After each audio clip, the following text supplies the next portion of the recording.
Hi guys, and welcome to GeeK Talk, where we talk deep and geek about pianos, keyboards, synthesizers, and music production. And welcome to this GeeK Talk Violator special with my special guest, Mr. Kevin Paul. Kevin, how are you, sir? Yeah, I'm all right. Good to see you. Welcome to my humble studio. Lovely. Nice little cosy place here. I really like it. It's got a really good vibe to it. Thank you. Now listen guys, if you've been watching my work for the last few months, obviously, I've interviewed Kevin on a previous video. We did that on Zoom about 2 months ago, is that right? It might have even been longer than that. Maybe Vaughn. Yeah, maybe 3 months. It was right in the middle of one of the lockdowns, if I remember. That was right. But anyway, guys, I'm referring to that video because in that video, which was my first introduction video and my first chat with Kevin Paul, we spoke about Kevin's involvement with, obviously, Mute Records. He was the senior mix engineer, and we're going to get into that. And Kevin is the guy who did all the 5.1 mixing for the 2005 re-releases. Mute put together a remastering package that was actually a really nice limited edition package with a remastered album, a Super Audio CD version, yes, a surround version, a video about the making of each album, and I think for a collector it was actually a really, really good package, actually. It was, and I think a lot of people are upset that they missed the boat with that because the packaging was so amazing. Yeah, and you know, Mute don't really sort of do things by halves when it sort of comes to reissues and stuff like that. So, I mean, you know, like I say, for a collector, it's an ultimate kind of Depeche Mode sort of dream come true. Yeah, absolutely, absolutely. Well, listen, Kevin. Before we jump into the meat and bones of this, obviously, when I got Kevin on the first time, I got a lot of feedback from you guys saying, "Oh, can you ask Kevin about this and this and this?" And so I'm glad to have you back, Kevin. You've been cornered now. Yeah, and, literally. These guys are hardcore. These guys are very hardcore. So I just want to say that obviously Kevin did do all the remaster, the 5.1 remixes. But today we're going to focus specifically on Violator because this is part of my Violator album review series. And also just a special shout out to Kevin. Kevin has actually done the mastering for my latest single, Sleeping Dogs, which you guys have probably heard. And he's not given me a tenner to say this, but it's one of the most transparent, brilliant mastering I've ever heard. So he will also be mastering my Dark Society record. So thank you. Yeah. Is that a tenner or 20 quid? We'll work it out after. We'll see what comes back from the viewers. Kevin, before we jump into the meat and bones of this video, let's just talk briefly about you. You were the chief or the senior mix engineer for Mute Records. Yeah. From how did you get the job? Well, I originally, I'm not sure if we spoke about this before, but I originally started at a studio called Conk Studios. And Mute used to do a lot of work there. Yeah. And sometime around 1994, I was asked by one of the guys who came to Conk a lot. He was the studio manager at the studio, and he said, "Would you like to come down to Mute? We're trying to make the studio a more commercial studio and have lots of outside clients as well as all of the Mute artists." And he just said, "Why don't you come down for an interview? And would I like the job?" And the reality was the studio that I was at, Conk, was probably a better studio on paper in terms of equipment and people passing through it. But the Mute studio obviously had the tie-in with the label. And it also, the position that I was being offered was as like a second engineer. So, you know, I would get a lot more experience in terms of actually working with artists in the studio as opposed to being an assistant, which I was at Conk.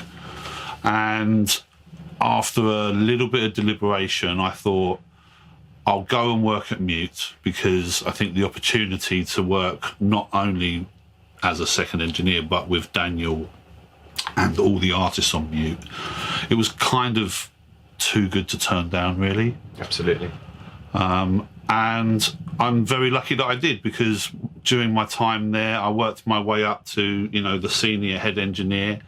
I worked with pretty much every artist on the label, from, my God, Pansonic all the way up to Depeche Mode, and everyone in between, like everyone. And indeed, I think, you've opened a can of worms there, because I have been talking about doing a Mute Records special, because Mute Records and factory records are very important to me, and I think later down the line, I think there's a lot we can talk about your time in Mute Records. Yeah, sure. Yeah, I mean, it's a Mute as a label is obviously an iconic English label, if not around the world. But the label was a pioneering electronic music record label. I mean, categorically, hands down, one of the biggest independents in Europe at the time, I think. Well, I've often said that Mute is probably, and I always say probably just so that lets me off the hook, but I always say probably the most important record label in electronic music history. Yeah, I don't think that's far off, quite honestly. I mean, I'm sure there's people that have a difference of opinion, but for me, it's definitely right up there. Right, so that's obviously a career move that you're happy that you made. Yeah. And so let's talk about, obviously you were approached, you were the head engineer. So how did this 5.1 project come about? Well, the 5.1 project came about because slightly before we started the project, Sony had released Super Audio CD, and that was supposed to be a 5.1 CD medium, and they were piling in lots of money to record labels to make content for the medium. So we got some money to make some 5.1 records, and the first thing that we did was Goldfrapp. We made a 5.1 version of I think it was the Black Cherry album. Okay. And to get that record, basically there were maybe 4 engineers in London doing surround sound music, and I really liked the medium. I thought this is a great medium. Music sounds really, really cool in it. And I wanted to be a part of that. And I saw an opportunity to potentially mix the record. And so what I said to Daniel was, do you mind if I do a mix of the single that they were testing with all these engineers? And he said, yeah, sure, no problem. So I probably spent about a week working on this one song, because that was like to kind of prove yourself. Yeah, absolutely. Yeah. And I was quite. How old would I have been then? That was probably around 2001. So I would have been about 31. I'd have been at 31. So I've been at Mute for a few years, but I was still relatively quite young, and I thought I really want a piece of this pie, basically. So I spent about a week working on this record, and in the end, what happened was Daniel just had a blind shootout between all of the versions that had come in, and there was only maybe 3 versions. There was 2 other engineers had put one, and I had put one, and amazingly, Daniel chose my one. He said, "That's the one I like. Who did that one?" And I said, "It was mine." Oh, a blind shootout. And that's flattering, because we know that, and we when I interviewed Pino Pescatola, who was the engineer on Violator, they talked about, I think Daniel had it mastered by 5 different mastering engineers, and he also talked about the blind shootout. So Daniel is very meticulous. So for him to choose you, hey man, what a compliment! It's the highest compliment that you could possibly have, really. And I think, I mean, I don't want to speak on behalf of Daniel, but I think even he was surprised that he chose my one. And he just went, hey, you're the best man for the gig. I like what you do. Let's do the Black Cherry. And pretty much from that record, I ended up doing all of the the Goldfrapp back catalogue. All in 5.1. All in 5.1. We did Moby in 5.1. Was that the Play album? Or? The Play album and some of the later ones. We probably did about 3 of those. So there was only probably 2 Goldfrapp ones at the time, maybe 3. We did that, Moby, we did all of the Nick Cave ones, and we did all of the Depeche Mode ones. So I basically, from that one job, spent the next 2.5 years mixing surround sound records for me. Okay. I asked you this question last time, and we're going to elaborate on this now. Isn't it a little bit, I don't want to say nerve-wracking, but if we take a band like Depeche Mode, I often talk about Depeche Mode as an institution. It's just they've got such a hardcore following. So, and people are very precious over them. So, did you feel the pressure when you were asked to remix this? I think initially, not really. I think, the first thing is you never know how much of an undertaking it is until you start the work. And I think I was trying to think actually on the way up here, we didn't start mixing from album 1 all the way to album 11. We started somewhere in the middle, and I think we started with possibly the 4 biggest records, which were Music for the Masses, Violator, Songs of Faith, and Exciter maybe. And we started with those because I think originally they were going to be the first 4 that came out. What happened was they actually became the last 4 that came out because they ended up being incredibly complex to do. And you said this on the first interview, Kevin, is that obviously the early albums were obviously more, were more simple.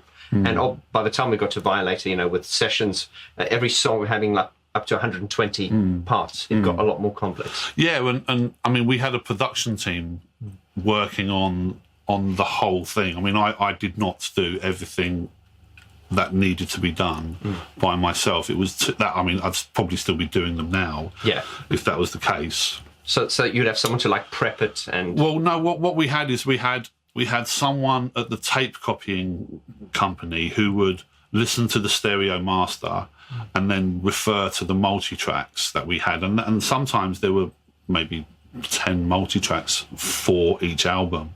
And we'd go, maybe more, and we'd go through the multi-tracks and go, okay, that song's there, that song's there, that song's there. Oh, where's that one?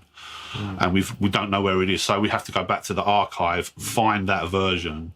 And then it maybe wasn't quite the right version. So we got the song, but there were parts missing. So we go back. So someone was responsible for collating the original master. Then someone was responsible for editing the master. So everything was there, was in time, and nothing was missing from the track. And then I was solely responsible for mixing it. Okay, just for mixing. Okay, yeah. And then what generally happened is the producer of the record would then come down at the end of the mixing just to have a listen to it and make comments on okay, this isn't quite right, or let's do this, let's change that, or whatever it was. So of course this was a very fun project, but you met you obviously had Gareth there, you had Dave Bascombe, you had Tim Simenon, Flood, Steve Fitzmaurice, Daniel. He'd produced the first 3 records, maybe 4. Who would have been at the end? I think that's probably the end. Ben Hillier, was he? Ben Hillier, yes, we would have had Ben. The only person we didn't manage to get was Mark Bell, who produced Exciter. He passed away, unfortunately. Yeah, he didn't come down. But he was alive at the time. Sorry, but we had Steve Fitzsimmons who mixed the record. Oh, okay. He came down to give it the once over, and the idea of that, the idea of the project, it wasn't a remix of the albums.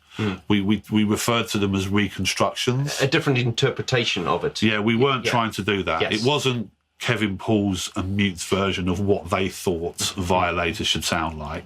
That wasn't the intention from the outset. The whole intention was, we want to make these records sound like they were made at the same time as the original records. Yes. Some of the songs were easy. Some of the songs were really hard. I'm sure. I can imagine. But also, I think the challenge is, when you're dealing with, things that have been in archive for such a long time, and then to get them out again, and then to, if this was done in 2004, so you were looking back at stuff that was done 15 years prior to that, and to get all those parts. And you also talked about if there were certain parts missing, you'd have some of the original programmers go on. For the fanboys and fangirls out there, Alan Wilder came in and... Yeah. Are we talking specifically about Violator? Well, we'll have to get onto that eventually. Okay, well, I mean, I'm enjoying the general chat. Just in general, yeah. You know, Alan Wilder came in for a few of the records that he worked on. Songs of Faith, I remember categorically he had to come down with a whole load of material. Violator, yeah, there was some things. Ultra, we had to get the keyboard player to come down to replay some of the parts. They weren't big parts, but they were like, there's something missing there. Where is it? And we couldn't find it anywhere. But fortunately, we managed to get hold of the keyboard player, the actual guy that did it in the studio. And he brought down his keyboard, plugged it all up, and went, yeah, I know what this sound is, and went, and it was there. And it took him like 20 minutes to replay the parts. It was all there, You know, because he still had the presets on his synths. It was amazing. Wow. Really. We were lucky that we didn't have to sort out any vocal recordings or anything like that, or any live recordings like live drums or acoustic guitar or piano or anything like that. We were very fortunate. And actually, I say fortunate, but really and truthfully, it's a testament to how well the recording was done and the care that was taken by the people that recorded it to make sure everything was there. You're always going to sometimes be faced with one or two things, but in reality, I think we can safely say that the all of the records were very well maintained. Right, so Kevin, a huge undertaking, but let's move it now specifically into Violator, because I think everyone will agree, whether they're a fan, an engineer, a publicist, whoever, everyone hails Violator as, the bomb as far as Depeche Mode's records are concerned. So let's talk about Violator. Was it the most... I mean, how did Violator compare to the other sessions so far as the sounds in isolation or the way it was put together? Or... Well, like I say, most of the albums were very well put together, and pretty much every record had every single thing that you had. There were maybe one or two sounds you'd go, oh, where's that? What's that?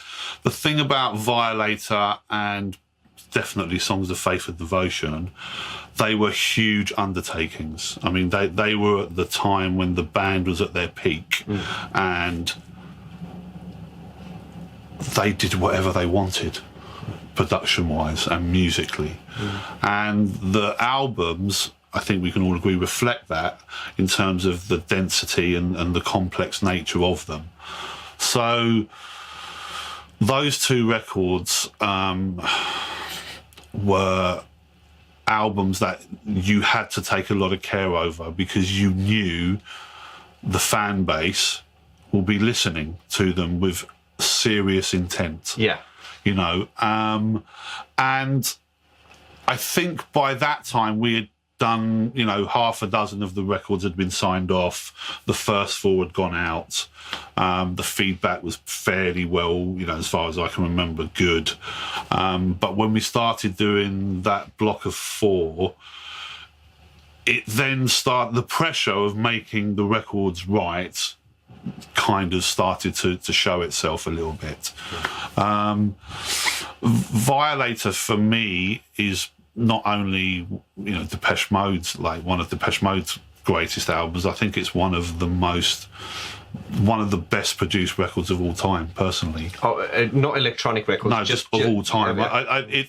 For me, I use Violator as a reference when I'm I teach at university, and I do the odd lecture, and I use Violator as an example of how production should be. Because Violator's not just an electronic record. No. I think a lot of people have this misconception that Depeche Mode are an electronic band. Well, they're not just an electronic band, and if you've seen them live, which I'm sure the viewers have, they're one of the best live bands of all time, basically. For some reason, they don't seem to get as much credit within their country. within the United Kingdom as they do outside of it. It's a really bizarre situation, really, for the band. But Violator is it's almost the perfect album. Well, you know, they say great minds think alike, Kevin. I'm always, I'm not trying to say I'm a great, but I'm just saying, or fools never differ. Yeah. But it's like, I'm always on about Violator. And you've actually, because I've said, you know, as far as I'm concerned, it's the greatest electronic album of all time. Yeah. But you've actually upped the ante. I've taken it a little bit further. Like, not just electronic. Yeah. Just, because if you listen to, what I love about Violator, Kevin, it's it has a very, and this is difficult to explain because it's a concept. It is a very organic and earthy type sound. Now, what I mean by that is, if we take something, let's take another mute artist. If you take Erasure, you know, the sounds, and I'm a huge Vince Clarke fan. I don't mean disrespect by this, but it sounds very electronic. You can hear like the diggy diggy. You can hear the sequences and stuff. Yeah. So it sounds very synthesizer-y, keyboardy. When you listen to Violator, a lot of those sounds are just, they sound like they're from the earth because they're not definable as synthesized sounds. There are a lot of sounds in there that I'm going, what is the starting point for that sound? Because they're so out of this world. Well, I think the band set out to do that. Oh yeah, okay. I think it was intentional. Yeah, because they came off the back of Music of the Masses. Yeah. Which obviously was the record that took them into the stratosphere of stadium super artists. Yeah. And they probably just said, we want to go better than this. And amazingly, they did. And for me, they wanted to prove that they could merge the electronic and the organic together and create something unique. And it was when it came out. It was absolutely. When I heard that, it was like I had never heard anything like that before. I mean, they blew everything out of the water at that point, really. And a lot of the sounds, and I know that obviously because I've heard the multi-tracks, a lot of the sounds are acoustic sounds that have been manipulated through synthesizers, either through filters or they've been sampled, and various processes like that, really. So, and I think, I mean, personally, the album, there's no fat on the record at all. Like, every sound has a purpose, every song has a meaning, and there's nothing there that you could go, oh, that doesn't need to be there. That shouldn't be there. If that wasn't there, it wouldn't make a difference. Every single sound, moment, hit, beat, effect just lends itself to the development of every song, and that's what makes it an amazing record, like full stop for me.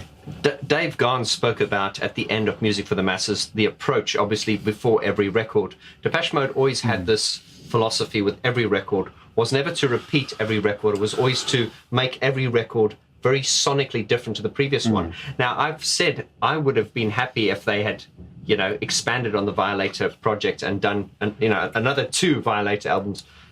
And that's just what shocked me, is that they did this amazing album and then they just did a 180 and did Songs of Faith and Devotion, which was completely different. We'll get you in for another episode to talk about that. Yeah, I mean, Songs of Faith and Devotion is a completely different beast. Yeah. But with Violator, what Dave Vaughn was saying is they wanted something that was, I think his words were more clean and more minimal. In his words, not as cluttered as Music for the Masses. Now, Dave Vaughn, I'm not putting you down here, but I'm just saying Music for the Masses was not cluttered. It was just epic. It was a big wall of sound. Violator, however, and you're the man to speak to about this, Kevin. Violator is very minimalist sounding. It's very sort of like, as some people say, it's the most craft-working record Depeche Mode have ever done. However, what I've pointed out to people is that despite the fact that you can pinpoint every sound, everything sounds very minimalist, every individual sound is made up of so much. There's so much complexity in every individual sound. Yeah, and that is true. And I think also the other thing is, when you hear something, a verse or a chorus, and it's minimal in its composition, what's good about the record is that nothing's ever repeated. Okay, so and what I mean by that is, let's take a song, Waiting for the Night to Fall, for instance, okay? It's an incredibly open record, right? But if you listen to the effects on the record, they're different every single time. The vocal effects? The vocal effects, in particularly the vocal effects, yeah, which generates an interest in the production of those and the way they've been put together make it incredibly complex. But it's done in such a subtle way that you don't actually notice it. You don't notice it. But it's almost subconscious. So it's almost like using automation to make something louder and softer, and I noticed it because I had to reinterpret that. So it's not. And it drove me nuts. So quite frankly. So it's not. We're going to get. Sometimes it drove me absolutely crazy. And we're going to get into some of those details now. So it's not really a copy and paste thing where you take this verse and it's really it evolves all the way from the beginning all to the end. Every song does it as well, and that's what I mean. But what they introduce in the next verse, the next chorus, the next bridge, the outro, it's just a brilliant composition. Okay. For me, I mean, I can only speak for myself. Okay, well, listen, I'm embarrassed to say I have not heard the 5.1 versions yet because I never had a 5.1 system. My community have been having a go at me to get a 5.1 plug-in. Anyway, you're the guy I'll speak to how to, because I want to experience these in the way you intended them to sound. So we'll speak about that afterwards. Now, here's the challenge. Violator is this monster of an album, as you say yourself, one of the best albums ever. And you say that without any doubt in your mind. When you got these sessions, you obviously have the individual stems or not the stems, all the parts. They would have been the individual tracks from the multi-track. Were they dry? For the most part, yeah. Okay, and so the only sounds that had effects on them were sounds where the effect was an integral part of that sound, exactly. so to speak. Yeah, absolutely. But 100%. The vocals would have been dry. Yeah, all the vocals would have been dry. The drums would have been dry. The guitars, the synths. So, but you had to everything. So you've now got all these dry things, and you've got to now try and reverse engineer. Yeah, that's right. And we're coming on to now. We're walking into this now. The vocal effect on Personal Jesus, on Dave Gahan's voice, that was very. A lot of people will just listen to it and go.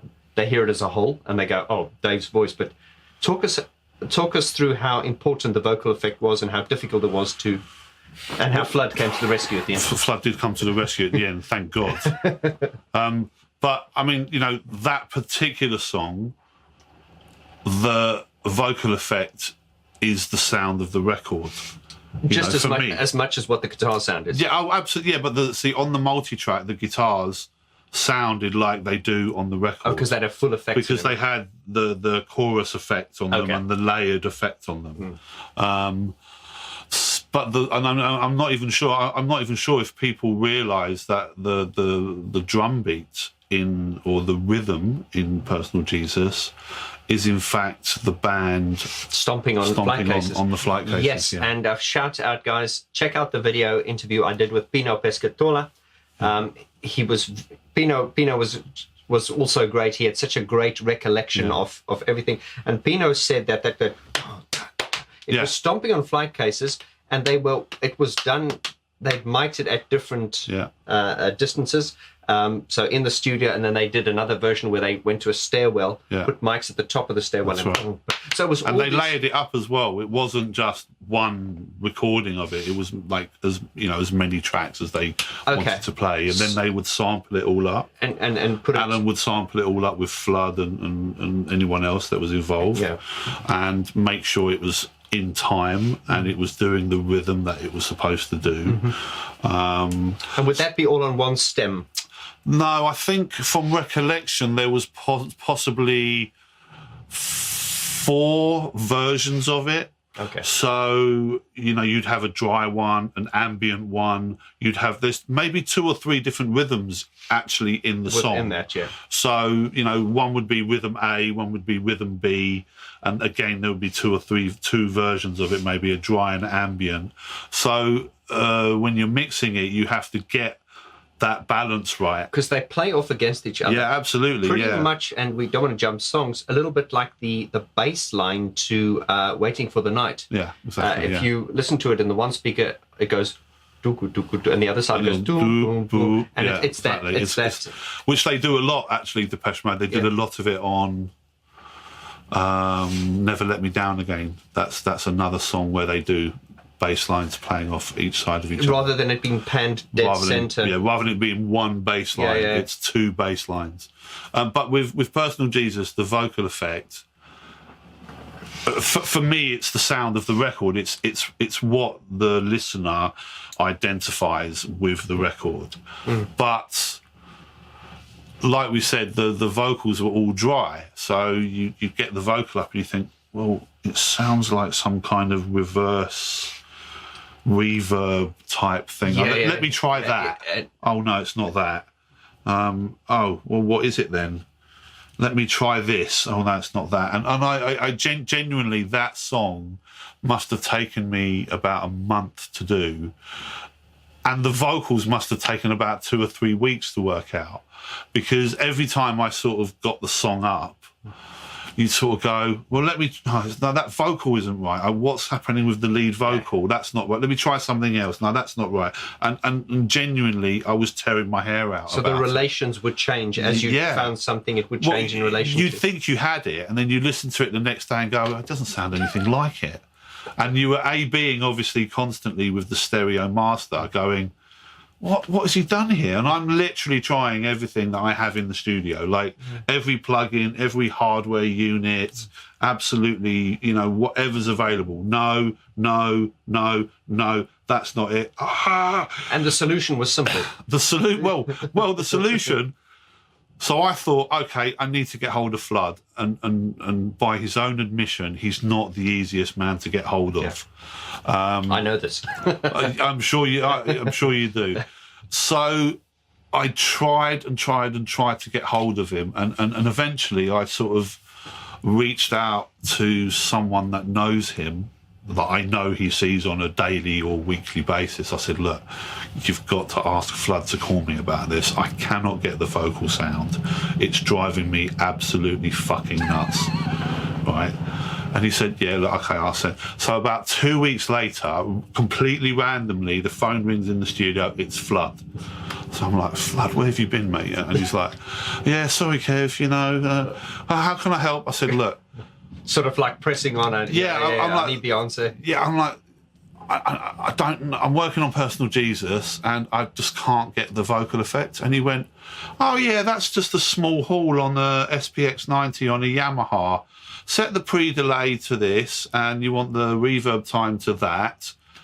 And he remembered that after all these years. Like absolutely straight off the bat. And I went, "Okay, don't move. I've got an SPX 90 in the studio, wait there." So I put the phone on the side, dialed in all the things, and literally I put up the faders, and it was just the sound of the record. Really? And I picked it up, and I was like, oh, thank you so much. Like, I said, Flood, you have no idea how hard I've been working. Do you actually call him Flood here? Yeah, that's his name. Yeah. Everyone calls him Flood. Everyone calls Flood. Yeah. If you call him Mark, he wouldn't know who you were talking to. Mark who? I'm not Mark. I'm Flood. That is amazing, and I think Pino Pescatola, the engineer on Violator, he also had this recollection, and this is something that happened so long ago. I think most people, you'd ask them and they'd be like, oh, I don't know, maybe it was a this, but for him to actually say it was this preset with this, and he actually, like, he just nailed it like first time, and that was the effect you used as he said it, and it was exactly like that, and it was like, oh, thank God, thank you so much. And then after that, it came together quite well. Yeah, and that was it. That was when I say it took a month, the track probably took about a week, but the remaining 3 weeks were trying to sort out the vocal. And once I'd got that vocal sound, it all fell into place. Yeah, track was done. And you could move on. And I didn't. I quite literally went to bed worrying about what the sound was on Personal Jesus for about a month. I mean, fellow GeeK, me nuts. It would play on my mind too. Really. But that was the hard. I think that was the hardest one out of the entire Violator project. Not the entire Depeche Mode project. Oh, the Personal Jesus, really? I think that one was the hardest one to nail. There were a couple of other songs. Waiting for the Night to Fall was quite a difficult song. And there's a couple of songs on Faith and Devotion where you thought, okay, these are really dense. How am I going to get that balance right? I think I Feel You was one of them. Just the nature of the drums and the sound of the drums was really difficult on that album. Gotcha. On that song. But on Violator, Waiting for the Night to Fall was quite tricky because, as I was explaining before, at the end of every line or every other line, whatever it is, there's a different delay effect, or sometimes it's a multi-tap delay, sometimes it's a chorus delay, sometimes it's the delay through a chorus and being multi-tapped, and you would think that you'd got everything, and then you listen to the master and go, what's that? Yeah. I don't have that. And you'd be like, oh no, okay, back to the mix and go, it's not the same. And you think, bloody hell, okay, another one to work out. Right, so Waiting for the Night. So I've got my sound bank here, which right. You from where? Well, can't tell you on camera. I can tell you, but I'll have to kill you. But this now, basically, this is the Alan Wilder sound bank for Waiting for the Night. So if you listen to this, that's wow. That's clearly Martin's voice. Yeah. That's on the record. Yeah, at the end of the record, it goes. Now I'm assuming, because this is for the live. This was the Alan's bank for the live performances.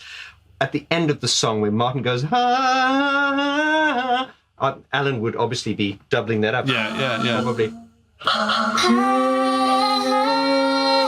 Wow. Yeah. That's amazing. What else is what? What?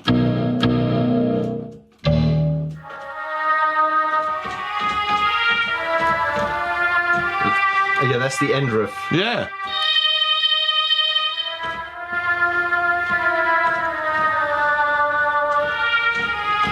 Yeah. Wow. What's it? That sounds amazing.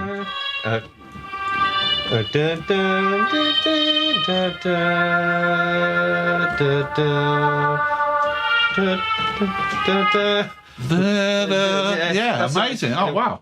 Go on. I think that's. I don't know what that's from. I think that's the There Is a Star. Oh, yeah.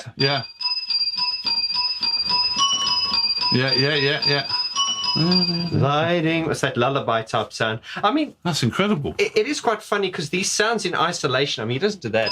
Doesn't sound great. No. But when you put them in the context. Exactly. This is the thing. And that's what Depeche Mode are very good at. Layering. Very good at that. Yeah. And that's why I say there's no fat on that record. Everything belongs there. And everything has a purpose. And you can almost imagine them in the studio just going, do we need that? And what's it doing to this particular song and this particular part of this particular song? And there's no fluff. There's nothing that's not needed. You know, and that's why it's minimal, but at the same time very complex. I know that's a contradiction, but I think if you've listened to enough music, you will understand. People will understand what that means. And I'm not just talking about Depeche Mode. I'm just talking about music in general. I think so. Yeah. Yeah, that's definitely the. So anyway, that's amazing. That's amazing. Let's pull up another song, shall we? Yeah. Totally. That's unbelievable. Right. So 3 guesses which this one is.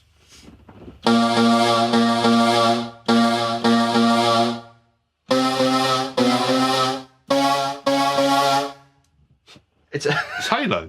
It is. It is Halo. That's a wicked sound. You see, you've got things that I wouldn't have had. I would have just had that. You'd have the whole part. Yeah, the part played on the multi-track, whereas you've got like the source. I mean, this is actually these are actually the original sounds which they used on tour. Yeah, I'm slightly jealous. Oh, don't worry, I'm sure we can. That's an amazing sound. I think if you listen to the texture of that sound, there's no modern day synth that can make that sound. Well, this is the thing. It has a And sometimes, shout out to my geeky friend Simon Forsyth, who was the guy who helped Alan Wilder restore his Emaxes for his auction.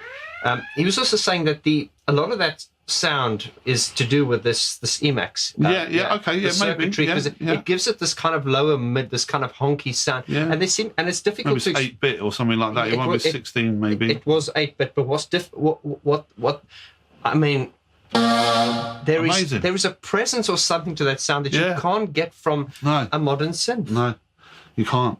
Or a preset on a modern synth. And I think, I think this is another feature of Depeche Mode. I think this is something that they, as you said, alluded to. They always try to do something different. Yeah. And in Flood as a producer, he always wants to do something different. Of course, he came around at the right time because he was the one who told them. Because Martin's a great guitarist, and he said, "Hey, man, because they had this idea, we don't use guitars and stuff, and Enjoy the Silence would not be Enjoy the Silence without that guitar riff." Yeah. So I think Flood is very important for that. I'll tell you something about Flood and Depeche Mode before they made the record. They was, I think the band was slightly concerned about having Flood as a producer on the record, because Flood, up until that point, his records were commercial. No, they were the sound of the records were really dry, and they didn't use a lot of reverb in his productions. And Depeche Mode, as you know, Music for the Masses was very reverb. All of them, the Broken Frame, Black Celebration, all of them, and there's a reason why they used a lot of reverb. And that reason is reverb equals girls. And when I explain what I mean, you'll understand. To Depeche Mode, they obviously wanted to be really famous and have lots of girls and success. Yeah. So they thought, well, to have that, you need to use loads of reverb, because reverb makes things sound expensive. And when things sound expensive, you attract lots of girls. So reverb equals girls. Oh, really? Yeah. And they were slightly concerned that if Flood doesn't use a lot of reverb, we're not going to get any girls. Just blokes, yeah. But obviously, but Flood didn't end up mixing the record. Francois Kevorkian did mix the record, but obviously Flood's the producer. But that's quite a funny little side story. I've never heard that before. I mean, hey guys, you heard it here first. Reverb is good for pulling girls. Yeah? Reverb equals girls. I might get a T-shirt that says reverb equals girls. I think that's a good thing on the mix bus thing. Anyway, guys, we're going to speak a little bit later about Kevin Paul's mix bus. This man has interviewed the people that I wish I had interviewed. So we're kind of going to join forces in a way, aren't we, Kevin? Yeah, I think we are. Yeah, I think it's going to be really good and really exciting. You're going to, whether you like it or not, you're going to be appearing a lot more on this channel. But let's pull up another. Let's just look at some more. Yes, I mean that. Oh yes, and check this out. Amazing. This is beautiful. Yeah, this is Martin Gore's sound bank. So he'd be going, "You were guilt," and then dum dum dum, and it's just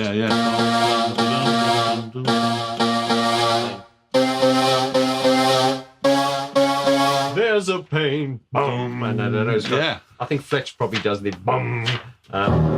So over here he's got. These are obviously samples from other records, I think. I mean, listen to that. But I think people forget, and you've actually opened my eyes to this, Kevin. I always talk about Violator as an electronic album. It's not. If you listen to all these orchestral layers that's what I'm saying. The use of guitars, that's not. That's loads of sounds. It's synth based. What do you think that is?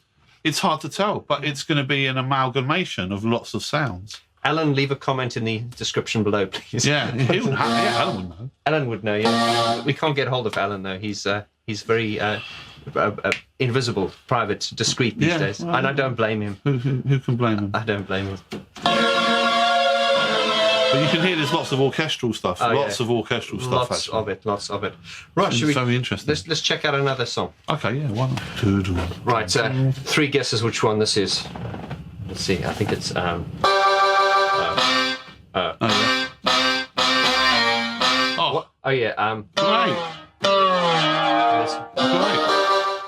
How's it? Oh, wow. There you go. Yeah. What's interesting here is, if you go, I'll let you have a go. Yeah, but it's actually the whole riff. It is. It's like a. It goes. Yeah. Okay, but also he can either play it like this. Martin does it like this. He goes. That's this what he goes. Yeah, but I think on the record it goes like this. It's going. Goes. But then you can instead of going, you can hold it, and it's got that note on it, so it goes. And then at the end, once again, these are easy to play, but you know, if you don't play it, if you hit one wrong note, it's wrong. Yeah, you know, it's not like rock and roll. I love the way that you can hear the texture. The texture. You know, that's a sample. That's a sample. You know, those are sounds generated live in the studio, and they go, yeah, that's great. Let's record it. Yeah. You know, and then they have to get rid of the synth. Yeah. And use it to make another sound. Yeah. You know, and that for me, when you think about that. And I look at the multi-track, which is 100 tracks big and, you know, 50, 60 sounds. Yeah. It makes you realise how long it would have taken to make just one song. I mean, Pino Pescatola said he'd never seen anything like this. It was just immense. You know, the approach and everything was just out of this world.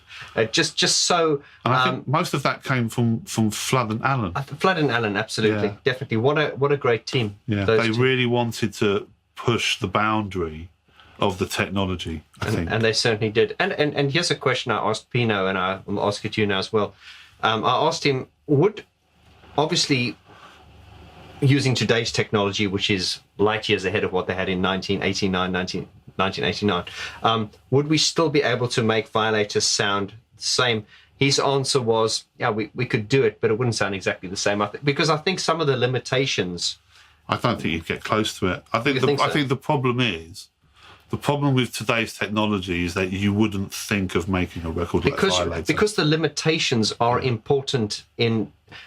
Because what they did with what they had at the time was groundbreaking. Because the limitations were there, so working around those limitations, you need to think out of the box. Yeah, and I think someone who didn't know about that history, they wouldn't have the creative capacity to go, this is what I'm going to do. They just use presets or manipulation. I mean, obviously there are artists who are manipulating things and layering sounds and producing unique compositions. But to the extent of what Violator was doing, I can't see it really personally. Yeah. I mean, and I think also the thing that people need to understand is that in terms of the time, it would be like coming out with some totally new style of writing today. It wouldn't be about making an electronic record. It would be completely rewriting the rules of music and production. That's the level that you would have to reach today to match what they did at the top. For me, you got to remember when it came out. Well, when did it come out? 1990. Yeah, 1990, right? It was years ahead of everyone else. Years ahead. Yeah. Violator is the record that turns everyone into a fanboy. I mean, even engineers and stuff. I'll say it again. It's one of the greatest produced records of all time, like 100%. And I'll go toe to toe with anyone against that who says no. There we go, guys. Leave your comments in the description below. I think there's an awkward silence there. No one's going to take it up. I love that you've got those sounds. That's amazing. This is kind of like a bagpipe or like some kind of brass sound. It's a synth. It's a saxophone. Saxophone. You know, and you've got the pitch wheel. Yeah, it's got that built in. I think the whole thing is just remembering where you put it. But I mean, practice enough. Practice enough. It's just practice. Right, 3 guesses for this one. Wow. Where's the other one? Oh, look at my eyes. Go on. That's it. And just listen to that sound. Such a great noise. But just listen to that. I mean, that is quite insignificant but brilliant at the same. It's just dish, you know, just the dish and the attack. And Well, what I notice about Depeche Mode as a band is a lot of their rhythm tracks aren't percussive; they're actual music. And when I say that, like if you listen to tracks like "Never Let Me Down Again," there's a kick drum and a snare drum in it. But everything else is music rhythm. So the bass line has two components. It's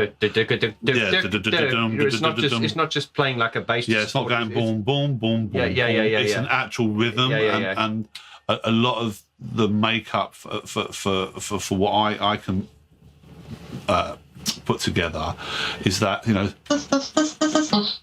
that's not a percussive sound. That's a melodic sound. Yeah.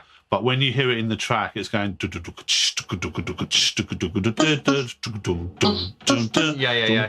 It's actually playing a rhythmic part, even though it's a melodic part. Even though it's a melodic part. Yeah, that's very true. And they're one of the first bands to really do that. And Kraftwerk used to do that. You know.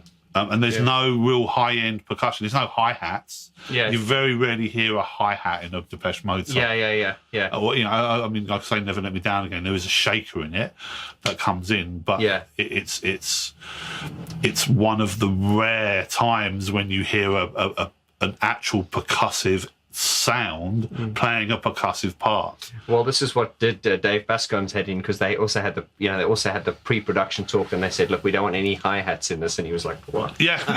Well, that's self-evident. And they're on. Yeah. I mean, the hi-hats are always an easy way to get a instant gratification. You go, doof, dish, you get that, exactly. You know, get that. But by imposing these rules and say we're not going to use that, it forces you to think in a different way. And that's exactly what you said, coming back to what you said earlier, Kevin, was that is why Violator, had they made it today, they would not be forced to think as creatively as what they did. I don't think you'd get close to it. Yeah. You just couldn't. If Violator didn't exist, there's no way you'd get a record to sound like it. It's amazing. I think if you said, "Here's Violator, remake the record," I don't think you could do it. You just couldn't do it. Yeah. You wouldn't know how half of that, you know, I mean, you can tell there's a bit of white noise in there and there's a sound in there, but this, how would you know how to even think about making a sound like that? I believe that is a sample from a Fleetwood Mac record. Oh, there you go. That was a bit disappointing for me as well. But still, I mean, it's just the layering and the way they're put together, which is, I think there's this is actually Martin's devotional sound bank, so slightly different. You know, obviously the World in My Eyes version they did in devotional was slightly different, but anyway. Yeah, but that's on the tour, right? The devotional tour. That was on the tour. Okay, So these are those sounds. But anyway, I'm glad you've never had access to them. I've never heard them in that way. Oh, no, wow. That's amazing. That's amazing. Right here in this humble studio. I'm very delighted to hear that. Bless you. I'll speak afterwards. Yeah, absolutely. Kevin, we could speak for ages on this, and as I say, you are coming back again, and we're going to go into more detail anyway. But let's talk about the DAWs that you used for the mixing of this 5.1. Yeah. Was it Pro Tools? Everything was done in Pro Tools, and the one thing that people need to remember is at the time that we did these things, which was 2002, maybe a bit later, 2003, computers were nowhere near as powerful as they are today. Processing power, processing power. And for the most part, for most of the records, that really wasn't the problem. But when we got to this album and Faith and Devotion, the processing power was so intense that we ended up having to buy. I mean, I don't know how much technical detail the viewers have, but in those days you had a Pro Tools HD system. Yeah. We had the old cheese grater Mac, so they could take 2 extra cards. So the G4 back in those days? No. Yeah, it might have been the G4. So they would take 2 extra cards, but that was nowhere near enough power for Violator, nowhere near enough. So we had to buy a chassis and have another 5 cards in the system, which at the time is not cheap. You know, computers are expensive now, but back then they were 10 times the price. So we had a Pro Tools system with 7 HD cards, and still we maxed out on some songs the processing power of the computers.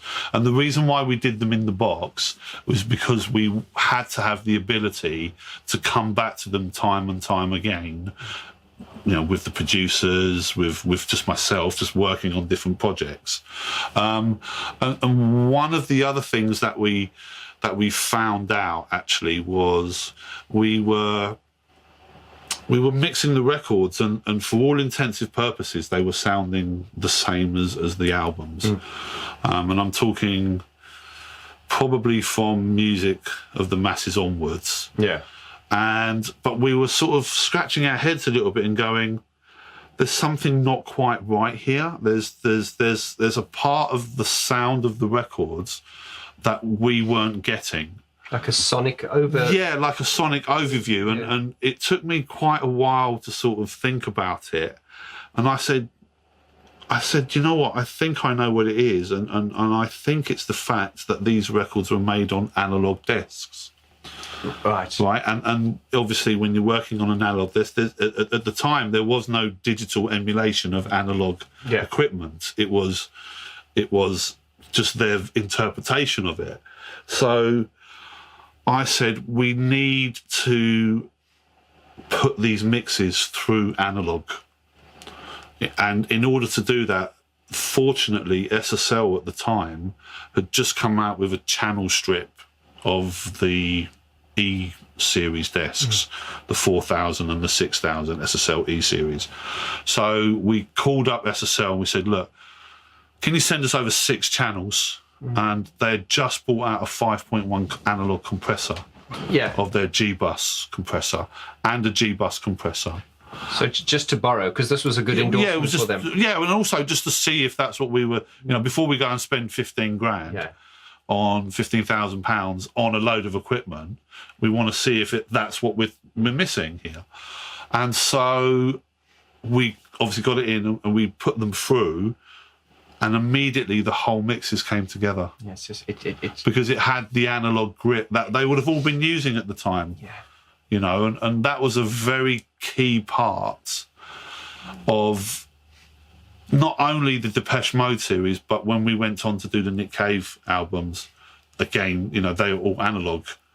And that was a very key component of making the records sound as close as possible to the originals. I think Kerry Hopwood said when they were doing Ultra, I think he got some advice from Daniel Miller, and he said run everything through a preamp, because I think that was right about the time that Daniel had realised that, you know, there is something to be said about analog. You know, and it's even playing these sounds through this thing. It's the circuitry. It's and there's just something we can't get from the digital emulations. That is funny that you say about that album, because they had one preamp on that album on an Ultra, and they put everything sound through it. Yeah. It does. They basically what they did is that they did it on one sound. And they just did it like as a thing, like a production tool. And Daniel went, run everything through that sound. Just that. What was the preamp? Do you know what? I've actually always tried to remember, and I can't remember what it is. Unfortunately, it was. I think at the time they had borrowed it. It was a new thing that had just come out. It was maybe an Avalon or a Focusrite. Focusrite Red or something like that. Yeah, or even like the blue one, you know, like the one that you have. The ISA, It might have been something like that, but they would drive. Basically, what they were doing was driving the input into the red really hard to get all that analog distortion. And Daniel went, that sounds great. Put every single sound on the record through that. And that's what they did. Yeah. I mean, that's a great album. That's Ultra like is another great absolutely, album. and we'll get you in for that one when we get. We're going to get you in as well for the next one as well. How much time you got? But listen, man, we can really scratch the surface on this even deeper and deeper. And I don't want to take advantage of you. You're not that far away. I can come back to your studio. Yeah. But listen, let's get on to something we spoke about earlier. We'll just briefly touch on this because I want to speak about this in more detail in another episode. Okay. And that is your Mixbus series. Now, guys, I am teaming up with Kevin. I think it's going to be a great collaboration, GeeK Talk and Mixbus. How are we going to present that? We're going to decide still. But Kevin has interviewed a lot of the people that you guys have asked me to interview. Go on, names drop. Flood, Alan Moulder. Flood, Alan Moulder, Dave Bascom. Yeah. Who else? Gareth Jones, obviously. Yeah. We've got people like Luke Slater, Daniel Miller. A lot of mute cohorts and people that are involved in sort of the mute family. I mean, some of them have been released. Who are Dave McCracken, who worked with Ben Hillier. I've got Ben Hillier as well. So there's lots of people that, and there's some other producers. They're not all mute-based producers. And basically, the concept of the podcast is it's not necessarily a podcast to discuss what things were used and when, because people like yourselves do that far better than I could. And there's other lots of people that are doing that. The concept of the podcast is to discuss how to get creative people to be creative within the recording environment. Which is, I think, a great angle to come at it from, because not many people, I can't think of anyone who's doing that, really. No, there are a few people, funnily enough, since it started, that have sort of jumped on that kind of angle. But initially, the idea sort of came about. I was sort of listening to a lot of podcasts around music production, and I suddenly thought, do you know what? I know quite a few people. Maybe one or two people would do a podcast with me. So I went through my phone book and phoned like about 10, 12 people. And unfortunately, or fortunately, they all said yes. And I thought, oh, shit, I've got to do a podcast series now. So from literally just an idea of doing one or two, I've now got. There's been 11 released, and there's still another probably 12, maybe more, archived that are ready to go out. And it's not also what I want to do with the series is not just talk about famous producers. Also, we spoke about up and coming. Yeah, artists. We spoke about up and coming artists. We feel we need to give back and support the guys. Who and also encourage other people who wonder if there's a place for them in the audio industry. That actually there is. Yes, and actually there is a pathway for you, because a lot of the time you're told that as an engineer, a producer, a writer, an artist, you're told that it's really difficult, or you're told that it's impossible, or you're told that you can't make any money out of it, and really, that's not true.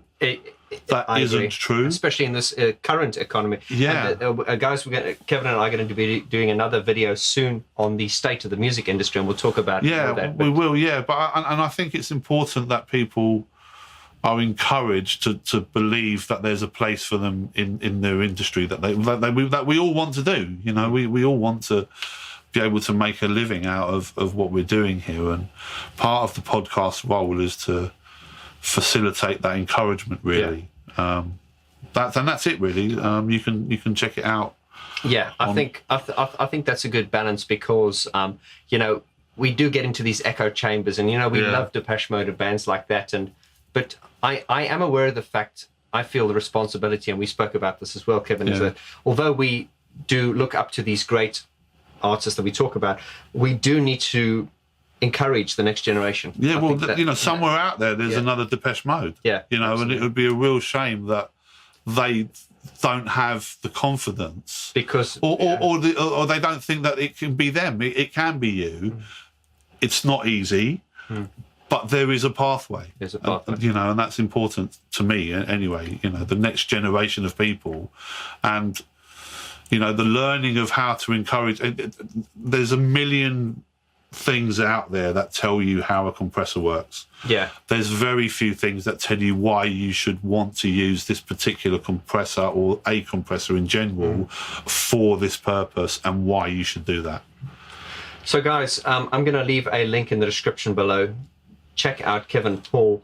And also, I've often said to you guys, I've been in this industry and worked around the industry long enough to know that the people who are actually doing it, the people who we look up to, are usually the most softly spoken, and that they're not the ones shouting the most.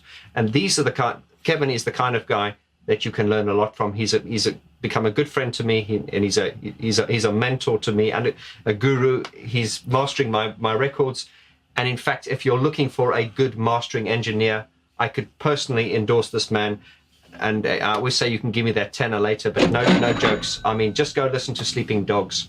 That's because the mixing was so good. But but no, you're a great mastering engineer. But also you do recording, you do mixing. And, online mixing, online record, or not online recording, but online production.